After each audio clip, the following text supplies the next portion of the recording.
Between the Myrtles.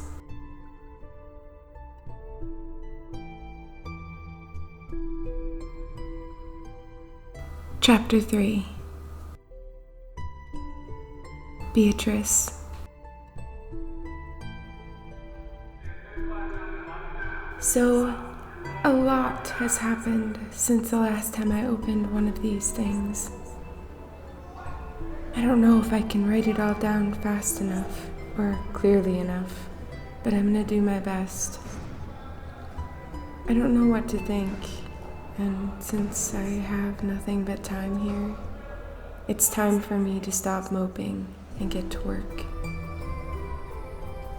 No one else is going to pick me up by the bootstraps, or in my case, these orange Crocs I got on entry.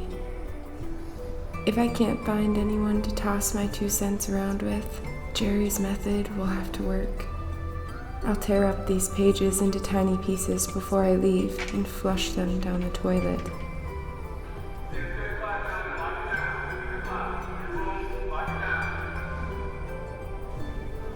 I'm gonna have to dig around and find the details the officers were missing. So here we go. Time for a scribble storm. The method Jeremiah had me learn before all of this happened. Everything has been so new to me. I can't help but get clogged up over the details that stick out from the streets. I get bumped into a lot when I'm not stuck in a jail cell, that is. My encounters with other human beings haven't been ending well. And it's totally my fault, too. I always leave feeling foolish for stopping so abruptly in the flow of traffic, but everything feels important. I'm having a hard time fitting in, if that isn't obvious by my current state. I can't seem to stay in the shadows I crave. Anyway, Jerry told me to stay in the grove, but he hadn't come back, which wasn't normal at all. I've gotten lured out into the light by shiny inklings to investigate things I just had to see. But this time was different. This time it led me to something I can't unsee. On the plus side, I'm honing in my abilities. I found exactly who I'd set out to find, but in the exact opposite state I'd hoped to find him in. Which was alive, in case you were wondering. I was hoping to find Jerry alive because I had a really huge question to ask, and he'd disappeared on me for a day and a half. It's so strange to me. I don't know what I was like before being struck by lightning. Maybe I was awful and boring or jealous and crazy, or worse, completely numb or dumbed down and sucked so far into a preferred avenue of the same internet drain hole I saw most people spending their lives skimming through during my time at the park. Parents who maybe had set out with the right intention to spend time with their children out in the sunlight, endlessly, mindlessly flipping through their screens. It made me sad.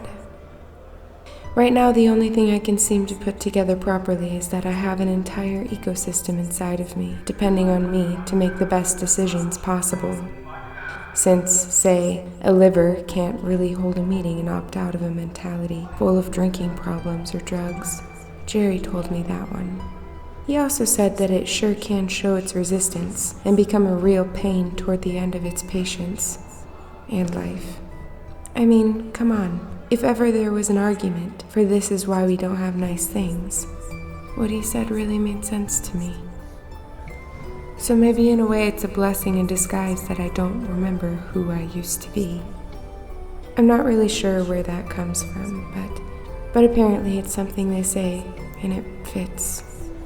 If you can't even take care of yourself and all the systems and ecosystems inside and directly around you, why the heck would life entrust another human to you? Unless it was so you could both act as dysfunctional mirrors for one another. I heard a lot of people in the cells around me grumbling through their thoughts over how wronged they'd been, how they didn't belong in this place. But then, when I really listened, I could see the memories they were seeing, and it was like they were missing an entire other half of the story. Made me want to strike up conversations with them when I could finally pick their faces from the orange jumpsuits seated around the chow hall. No one here seems to smile, and when you smile at them, what you get back looks more like they're going to fork you in the eye the first chance they get.